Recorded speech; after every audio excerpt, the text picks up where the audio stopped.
Hey there, gang. Welcome back to Papa's Model Workshop. I'm Papa, and this is my workshop. And this is the 1966 Mustang, and this is by AMT in 1/25th scale. And if you saw the last video that I did when we completed the CUDA, I had mentioned that I'm going to be doing this model for a very dear friend of mine. Her name is Linda, and she lives down in South Carolina. And we used to hang out a long time ago. I'm talking about like the late 70s, so that's how long ago I'm talking about. And back then, this is what she drove. She had a Mustang, and she contacted me recently, and she asked, listen, can you build that Mustang for me? And I said I would love to. So anyway, this is going to be for Linda. Actually, it's not going to be in this color. Linda's Mustang was actually, that's it right there. She had a red Mustang. So that's how we're going to be doing this kit. And let's take a look inside and let's see what we've got. Okay, so we have our standard AMT instructions, starting off with the engine, as is traditional, and we've got our wheels and so forth, and our interior section, and the chassis, and all of that kind of stuff. So really no surprises there. Standard stuff. Let's take a look at the body. Usually on a brand new kit, the body is the thing you want to take a look at first. And we have a nice looking body. There's a couple of scratches. I don't know if you can see that, but we'll get that when we sand everything down. We've got some, looks like got some flash right there. Can you see that? We've got some flash, and some, I don't know what that is, crud or something. But, you know, we'll get all of that when we sand it down. But, yeah, it's a typical Mustang body from the period. And, yeah, actually, you know, aside from these couple of things, it's really in pretty good shape. But that's stuff we can work on, so not a big deal. And let's see what else we have here.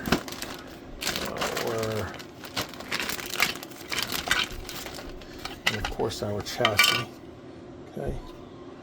And I don't know, there's some kind of crud there too, but that's not going to matter because the interior tub is going to go over that, so you're not going to see that anyway.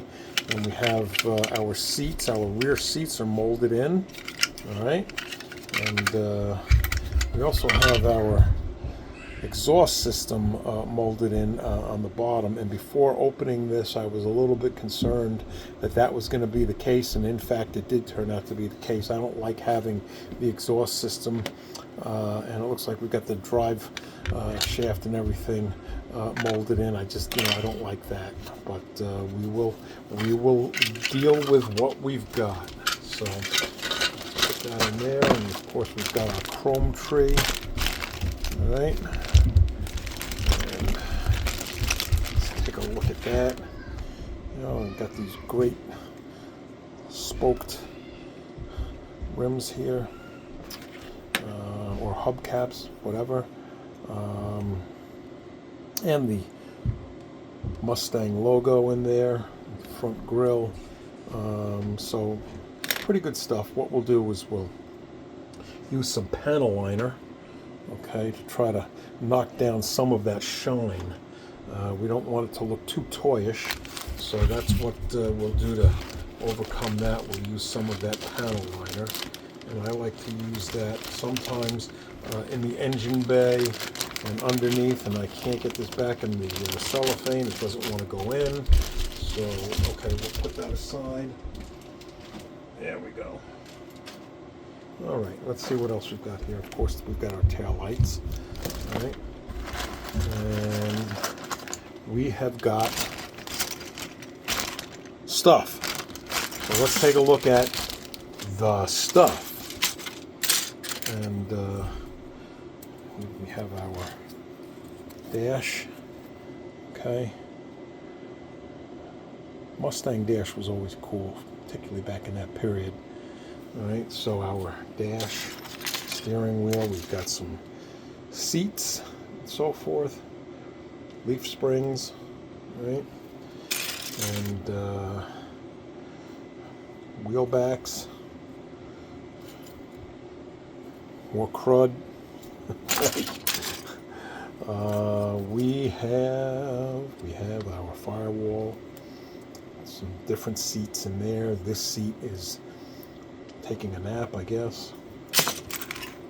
And our engine, all right, our engine block, our headers and so forth, oil pan, all the stuff that you would typically find.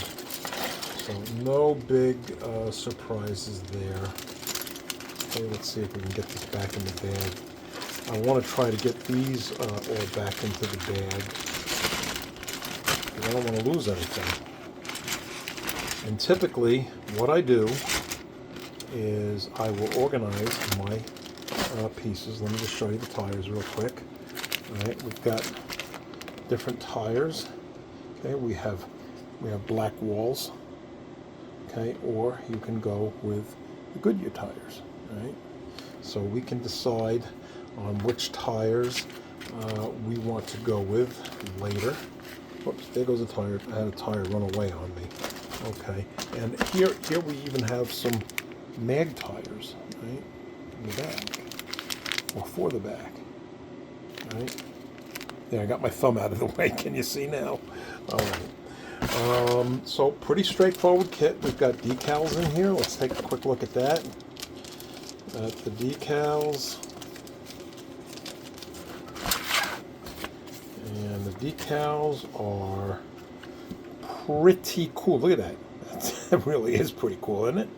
Unfortunately, Linda's car, if I'm going to be building this to look like Linda's car, Linda didn't have all of this stuff, so we're probably not going to be using these decals, as cool as they are, but that's okay. We'll save them. And I'm sure that somewhere down the line, I will have a use for these decals, or decals. Some people call it decals. So this is pretty much a standard kit. Now, as I mentioned, I like to organize my parts in this organizer, and I separate all the parts according to color. This is semi-gloss black. Here we have aluminum. Okay, can you see that aluminum?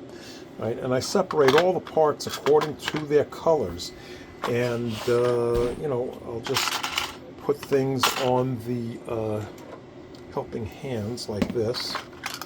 Okay, all right, and that way I can go to the spray booth, and I can turn everything around and get it painted. That's how I like to do things. However, on this kit, I'm going to have to revert back to what I used to do before I got the organizer, and that is putting everything in plastic bags. I'll put all of one color in a bag and mark it black or chrome or silver, whatever the case may be. But I have the organizers occupied with this, and I just dropped it. Okay, with this. Can you see that? There you go. Peterbilt wrecker. Okay, so I was going to get started on that wrecker a little while ago, and I separated all of the parts for the wrecker into here. So that's what's in here. That's all the parts for the Peterbilt wrecker. So that's why, in the case of the Mustang, we will simply go to our fallback position, and we will separate all the parts and label them by color using these plastic bags. So, if you don't have an organizer, this is a great way to go about separating things. I like to paint everything ahead of time. And then when it comes time to assemble, I will take a file, all right, and I will file off the paint so I can put surface to surface that's going to require glue together without the paint being there, and it goes together much easier. You know, if you've ever had a hard time gluing pieces together that were painted, well, that perhaps is the sticking point, because gluing paint to paint, sometimes it doesn't always work. So that's what I do. I use a file just to file off those edges that are going to receive glue, and it goes together much better. That's just what I find. All right. So the next step that I'm going to do, since I unboxed everything, is everything is going to go upstairs to the kitchen. My workshop is down here in the basement. And I fill up a great big pot of water, and I put Dawn dishwashing solution into the pot and make it nice and sudsy and soapy, and I soak everything in the pot of water, and then I will actually take a toothbrush, okay, for the pertinent parts like the body or the dashboard, things like that, and I'll scrub it with the toothbrush. Little pieces like the distributor, for example, I won't scrub with the toothbrush, but it will go into the Dawn and water solution. Everything goes in the Dawn and water solution except for the glass parts and the chrome tree. And this way it will remove any contaminants on the plastic. And sometimes in the injection process back at with the manufacturer, you get an injection solution that gets on the plastic and it will fisheye. And that just causes a bunch of problems. I know that there's guys who say, it's a waste of time. I've been building models for X number of years and I've never done that, and I've never had a problem. And listen, if you're doing something a certain way and it's working for you, then by all means, continue on doing with what works for you and what you're comfortable with. I know that there were 2 occasions where I did not do that, and I know that on one of them, it was a Chevelle actually, and I did get the fisheye. And a fisheye, if you're not familiar with what I'm talking about, if you put some oil in water, the oil will disperse in a big, fisheye fashion, and that's what will happen to your paint or even your primer sometimes if you have any contaminants on the plastic when you go to paint it or prime it. So look, it doesn't take very long. That's what I do.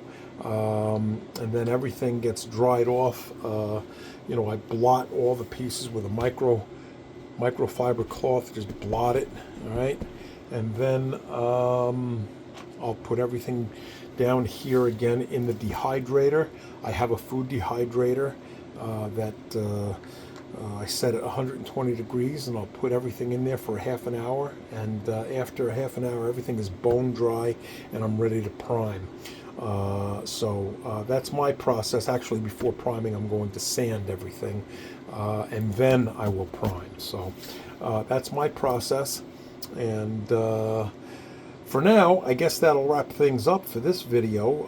I'm not going to bring you upstairs and have you watch parts soak in water and Dawn. That might get a little tedious. So I'm going to wrap it up here, and I'll see you in the next episode. I appreciate you tuning in, and if you could give me a thumbs up, leave me a comment, that would be great. Or if you want, subscribe, that would be better.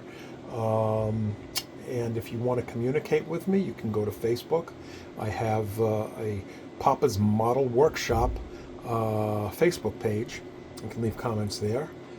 Or you can email me at papasmodelworkshop@gmail.com. All right, and let me know some of your thoughts and what you think. All right, and I'll look forward to that. If I hear from you, I promise I'll answer you. And I'll see you in the next video, okay? So have a great day.